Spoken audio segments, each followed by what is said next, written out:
Nah jadi dalam sistem rumpon ini ikan yang dapat tuh jenisnya macam-macam. Ada maisang, malalugis, tude.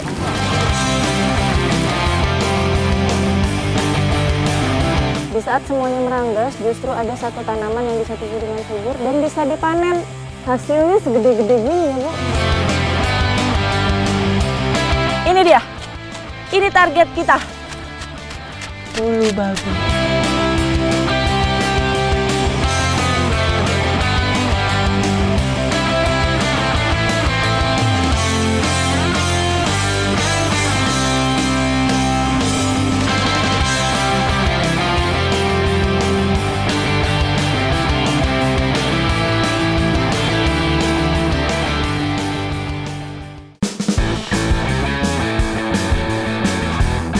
Laut memiliki peran penting bagi warga pesisir, tak terkecuali bagi warga Rata Totok, Minahasa Tenggara.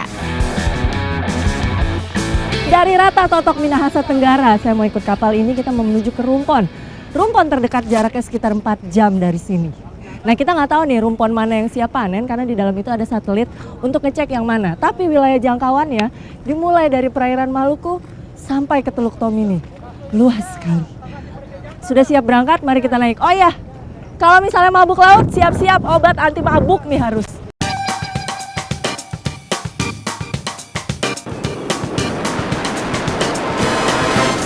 Sore hari adalah waktunya para nelayan Pajeko membuat peralatan untuk melaut.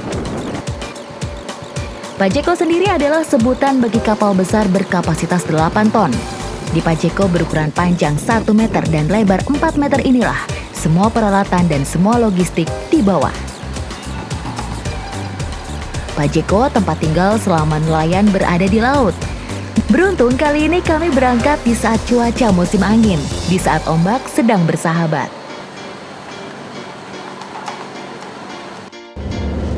Ini kapten kapal saya, Pak Ahdan.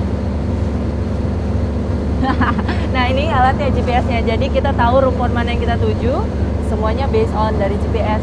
Berarti sudah ada titik koordinatnya ya, kita menuju kemana. Kali ini saya akan ikut Pajeko untuk bergerak ke sebelah tenggara Sulawesi Utara, yakni Laut Maluku.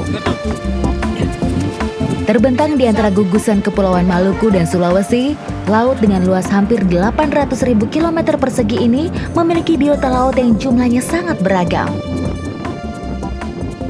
Nah ini ada 2 orang dari ABK yang ngecek rumpon, jadi mereka nanti akan kubur ke bawah, ngecek ikannya ada banyak atau enggak. Nah ini ngeceknya bukan cuma sekali ini, berkali-kali. Jadi nanti sebentar malam nunggu, cek lagi sampai besok pagi akhirnya mutusin untuk ngambil panennya di sini.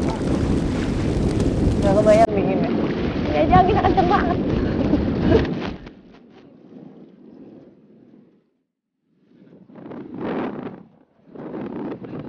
Saya dengar ada kata aba-aba masuk. Nah jadi kapal yang tadi kita di ujung sana, rumpon, ini kita mengelilingi sambil buang jaring. Jadi tadi waktu talinya digulung, yang udah kita buang jaring, itu juga langsung tarik. Jadi nggak perlu waktu lama ya, sebentar ya. Begitu buang langsung tarik ya. Yang PR adalah narik ininya.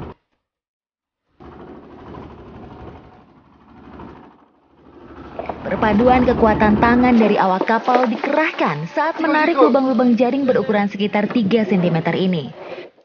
Namun hasil yang didapatkan tidak tanggung-tanggung. Sekali panen bisa lebih dari 5 ton. Itu gede banget.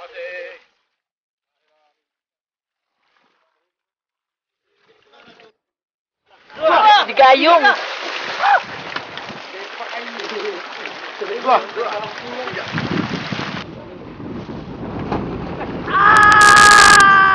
Kayak mandi.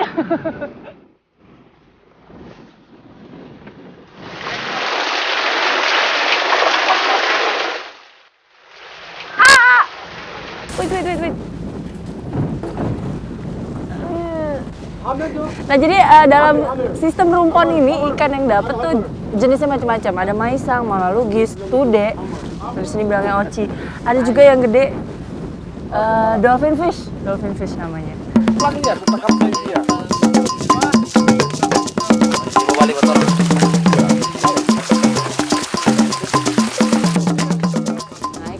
lamadang atau mai-mai atau dolphin fish ini kaya akan kandungan omega 3. Jadi kebayang kalau misalnya bayi, bagus banget nih makan ikan ini untuk perkembangan otak. Tapi kalau nggak bayi, bagus juga makan ikan ini. Sekalian untuk sashimi enak.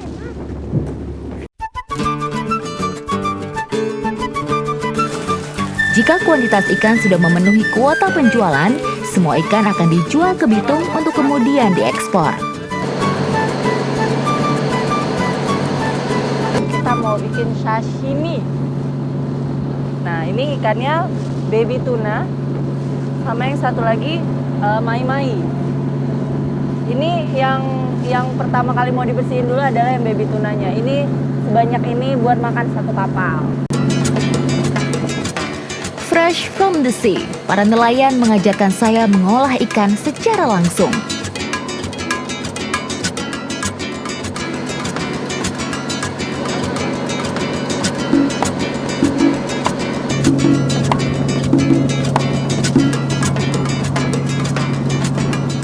Yes, ini dia bumbu sashimi khusus dari Rata Totok. Yang bikin spesial adalah kacangnya. Ini tinggal tambah kecap, bisa makan. Mari. Coba ya. Yang mau dicoba duluan, lamadang. Coba.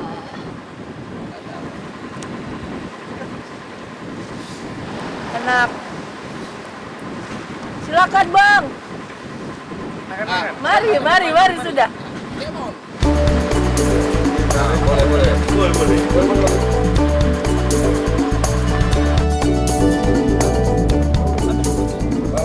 Baby tuna lebih soft, teksturnya lembut. Favorit saya, lamadang.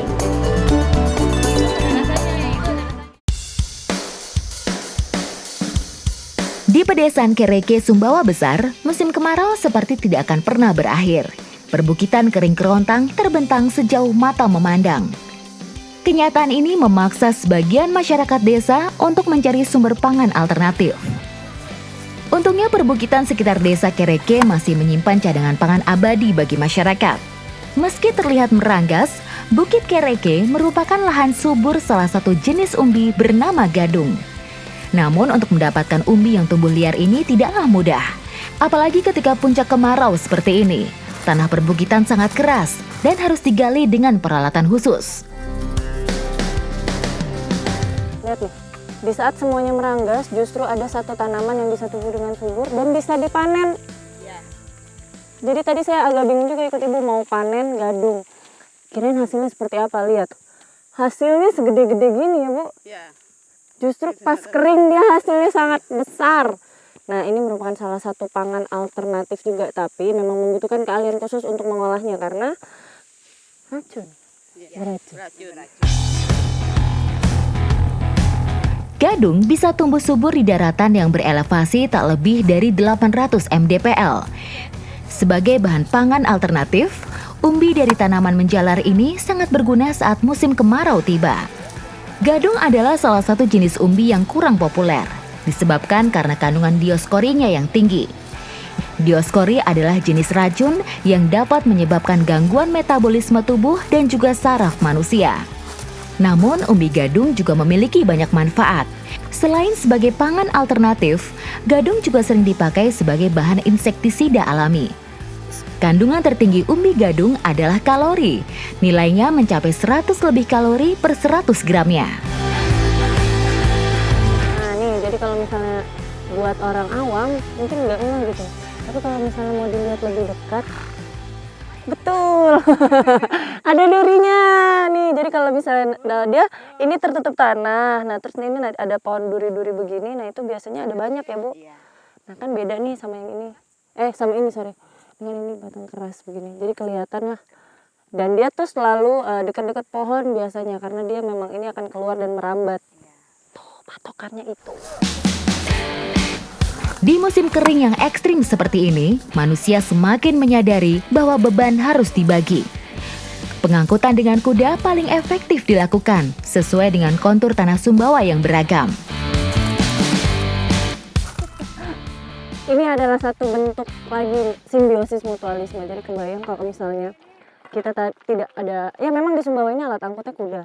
Tapi kalau tadi kita ke kebun tidak bawa kuda, lalu kita ambil gadung sebanyak itu, siapa yang bawa gadungnya pulang? Ditinggal. Udah gitu cuacanya ini hari ini sangat panas. Tapi gak apa-apa, abis ini kita mau cuci gadungnya, mau potong-potong itu di sungai. Sekalian ademin cuci muka ya.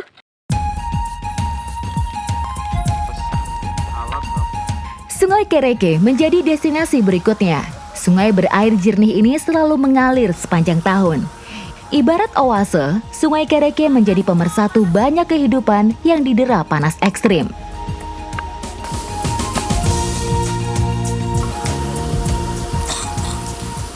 Nah, gadung ini sendiri memang paling bagus kalau sudah tadi habis kita ambil langsung kita potong-potong, langsung kita cuci, bersihin ya. Langsung kupas, karena kalau misalnya ditunggu-tunggu besok dia punya racun malah semakin mengendap. Nah, ini bukti kalau misalnya gadung ini memang keras ya, sangat tajam di tangan aja. Dia punya getah bikin tipis ya, Bu.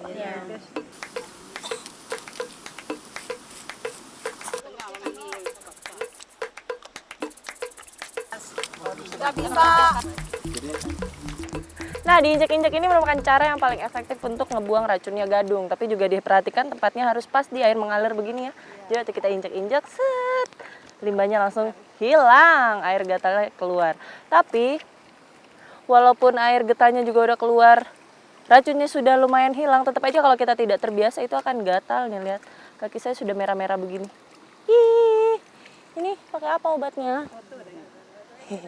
Sudah siap. Pakai daun jarak. Diapain? Oke. Enggak. Sama sekali? Iya? Enggak.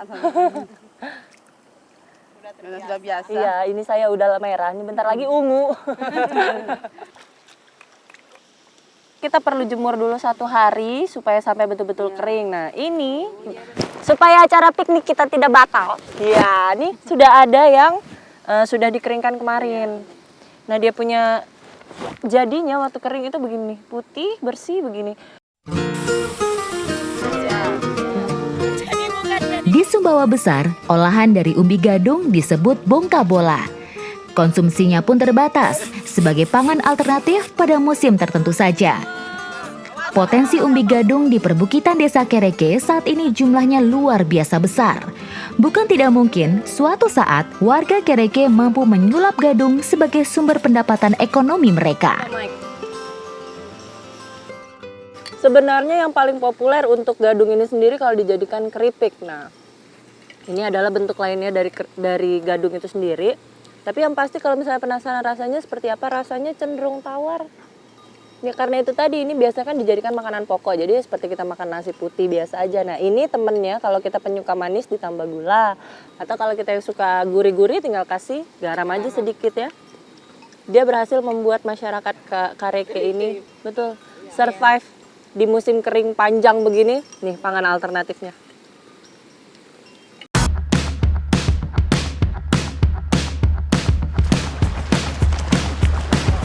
Perairan Indonesia begitu kaya. Bagi masyarakat yang tinggal di wilayah pesisir, mereka bisa memanfaatkan laut sebagai mata pencaharian dan juga sumber makanan untuk kehidupan.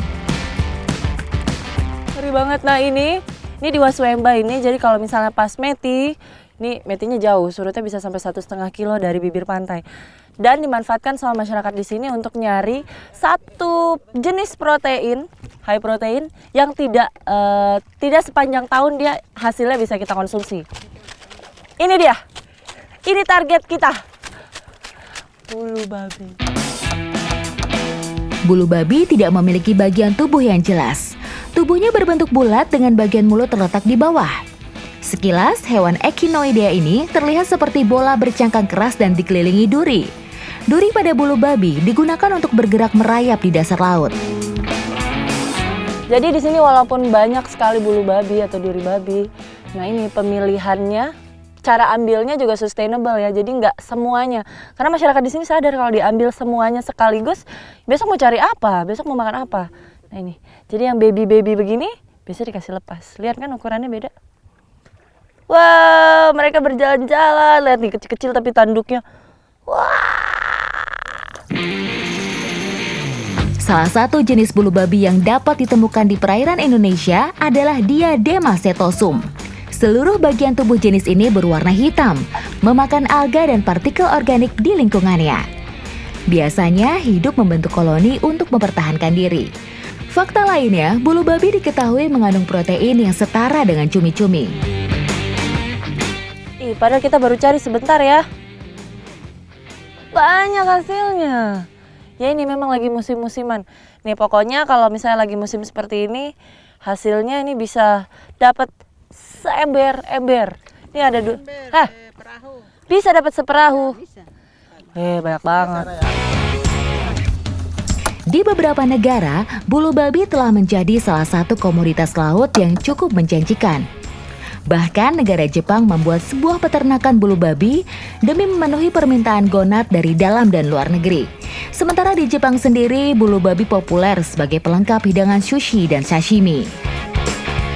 Gonat telurnya, jadi kalau misalnya ditanya rasanya seperti apa, asin-asin, ya seperti telur ikan persis. Tapi masih oke lah untuk dimakan secara mentah, masih manusiawi rasanya. Nah ini kalau di sini nanti dijualnya dibikin seperti bedak kompak. Jadi dia sudah diisi penuh-penuh. Tara. Ada tutupnya.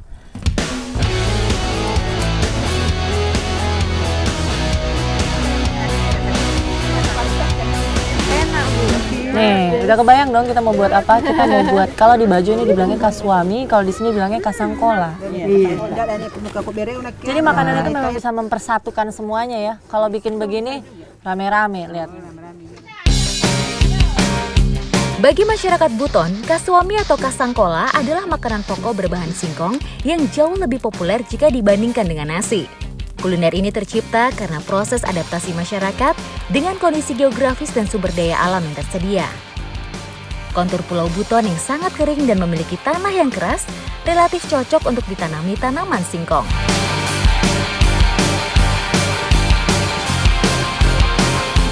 Gurih banget.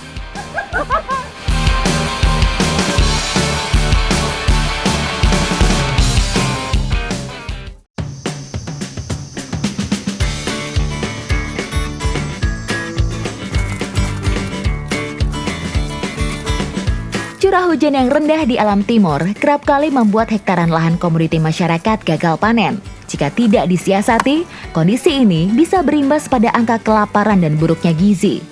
Beruntung, masyarakat timur mampu berkreasi dalam menciptakan beragam olahan kuliner berbahan dasar alternatif. Seperti halnya mengolah biji Tamarindus indica atau yang dikenal dengan nama asam timor. Astaga Tuhan.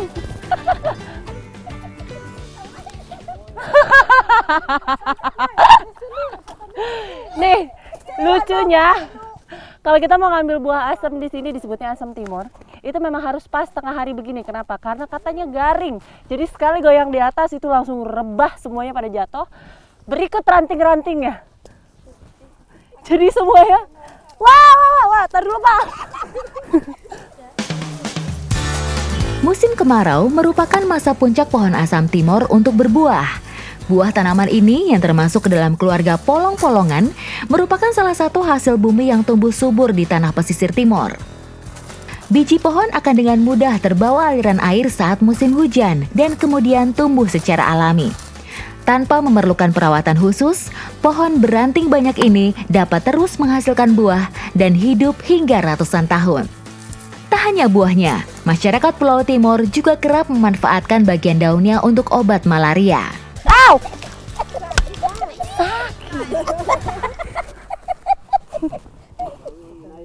Ibu senang banget kayaknya. Tampak tidak berbahaya ya. Tapi kalau ini jatuh kena kepala dari atas lumayan. Pernah lihat kan? Nah, biasa kita kalau di Jawa ini bilang ini asam Jawa. Kalau di sini asam timur. Dan memang di saat peak kemarau begini, kemarau lagi panas-panasnya, 1 tahun 1 kali dia panennya tuh, itu musim panennya. Lagi banyak-banyaknya. Bagi warga Soe, mengkonsumsi biji asam adalah pilihan terakhir di saat tak ada lagi bahan pangan yang dapat dinikmati. Selain karena rasanya yang hambar, proses pembuatannya yang rumit membuat masyarakat juga jarang untuk mengolah biji tamarin ini. Faktanya, sebuah penelitian mencatat biji tamarin yang kerap dijadikan pakan ternak mengandung nilai gizi yang tinggi, seperti protein, karbohidrat, juga vitamin B. Ini nanti akan dikasih kupas kan, diambil kulitnya dipisah. Nah, yang akan kita konsumsi nanti bijinya nih. Tapi ini masih ada cangkang luarnya ini dan ini keras. Nah, ini nanti akan diproses lebih lanjut. Masih panjang lagi. Tapi yang pasti ini nanti akan digoreng sampai kering. Memisahkan biji dengan daging buah adalah proses pertama yang harus dilakukan sebelum biji dapat diolah. Nantinya daging buah tamarin yang terkumpul akan dijual untuk kemudian diolah kembali menjadi selai, sirup, bahkan sebagai obat tradisional.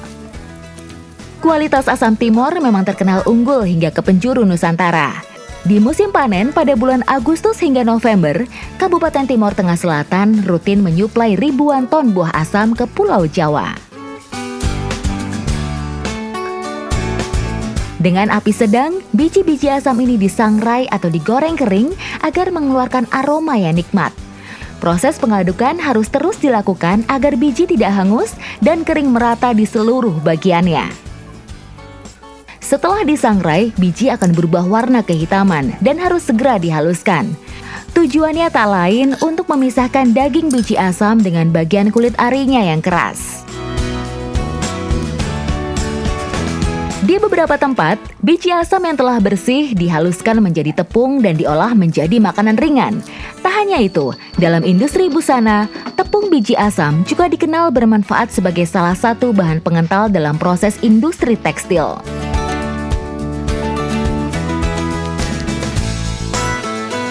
Nggak bisa, ini masih terlalu keras. Nah, jadi lihat kan tadi ditampi, dikasih keluar dia punya bubuk hitam, dipilih. Nah, ini sebelum bisa kita konsumsi dia harus direndam dulu sehari semalam. Tapi sudah ada yang sudah siap konsumsi, sudah ada yang sudah direndam kemarin. Memang mau kasih tunjuk bagaimana sih rasanya seperti apa. Ada ya Kak? Iya. Sebentar, habis nih.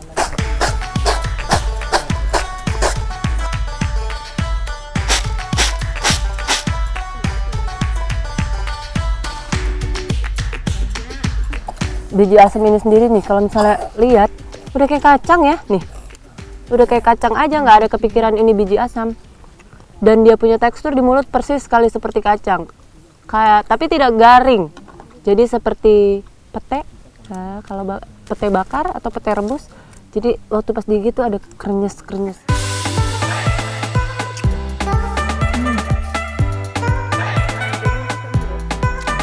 Luar biasa ya, sederhana saja tapi berhasil bikin masyarakat di sini survive melawan masa paceklik. Jadi mau musim apa saja datang tidak takut, tetap ada bahan makanannya, tidak takut, boleh.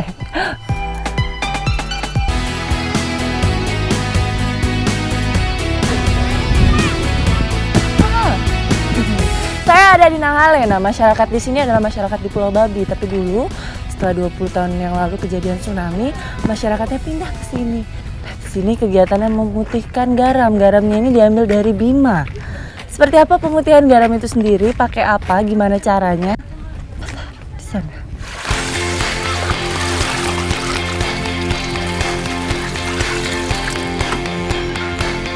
Menyaksikan kaum wanita di desa Nanghale yang telah bertahun-tahun mengerjakan pemutihan garam secara tradisional membuat saya takjub. Nah ini, garamnya kasar-kasar ya? Nah, yang kasar itu. Yang dari Bima ini? Nah, dari Bima. Ini nanti kalau sudah dimasak, kasih putih, halus-halus. Halus nih, Jadi halus bersih ya? Nah. Sejak zaman dahulu kala, kebutuhan akan garam telah menjadi indikator ketergantungan masyarakat pedalaman dengan masyarakat pesisir. Proses barter barang telah ada sebelum terciptanya mata uang. Bahkan menjelang abad 20, garam masih digunakan sebagai mata uang oleh bangsa Abyssinia atau Ethiopia. Ini begini bener, cara parutnya begini? Ini parut. Kalau kami orang Bajo Kukur. bilang ini bukan kukur, ngeke. Ngeke. Nah, kalau mau kukur kelapa begini kami bilang ngeke saloka. Kelapa ini saloka. Nah, apa hubungannya sih tadi masak garam sama kelapa? Ini rahasianya. Jadi, ini yang bikin dia lebih wangi, lebih putih, Sama nanti dia mengikat kotorannya waktu pas dimasak terakhir dia punya kotoran terangkat. Terhapus.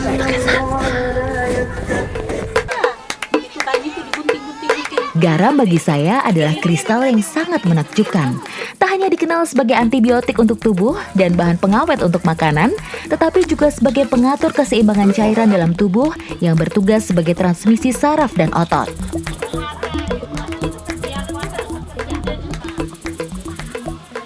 Bentuknya dia memang begini kalau sudah matang. Kalau sudah anu tuh bentuk begini. Seperti kue. Bunyi-bunyi begini. Bunyi-bunyi. Ini kayak gunung api begitu ya, meletus-meletus. Ini tinggal angkat. Langsung Terus. saring. Yuk. Mau bantu angkat boleh? Oh iya. Pada lama ada patang. Oh iya, tidak boleh lama-lama nanti hangus ya. Manusia bisa saja tidak mengkonsumsi garam, namun harus digantikan dengan makanan yang mengandung sodium. 1 sendok teh garam dapur berisi 2000 mg sodium. Pada takaran itu, ginjal manusia memerlukan kerja lembur untuk menjaga keseimbangan cairan dan asam basa dalam tubuh agar tidak terjadi kekacauan dalam tubuh. Sebenarnya kerja berat loh. Angkat taruh air sendiri, taruh garam sendiri, angkat sendiri. Tapi masih semangat ya. Masih. Terus aja ya, mau terus-terus aja buat garam.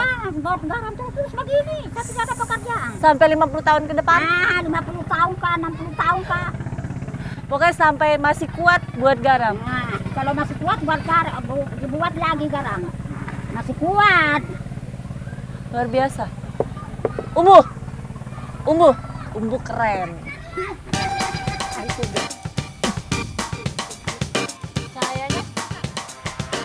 Jadi memang ini dia mengkristal begini Bu ya. Nih ditaruh menetes. Menetes. Yang ini nih yang panjang ini sudah 1 minggu ya. Nah, kita 1 minggu nih yang digantung. Nanti jualnya begini. Saya hancurin, nah pokoknya ini intinya pengkristalannya seperti ini. Jadi ini ada seperti corong. Nah, jadi masuk menetes, tetes demi tetesannya inilah yang akhirnya mengkristal jadi garam. Betul? Sudah jago ya. Umbu ini ini saya nenek-nenek satu ini adalah luar biasa kalau menurut saya. Kenapa? Sudah 20 tahun buat garam. Nah, buat garam 20 tahun. Anaknya 12, cucunya 12. Ya. Ada yang S2, ada yang sudah sekolah tinggi, sudah sekolah jadi perawat. Hasil dari uang garam dari ini. Uang garam. Luar biasa. Uang garam. Jadi walaupun kehidupan di pesisir itu keras, susah gitu, tapi struggle kalau misalnya kita mau pasti kita bisa ya.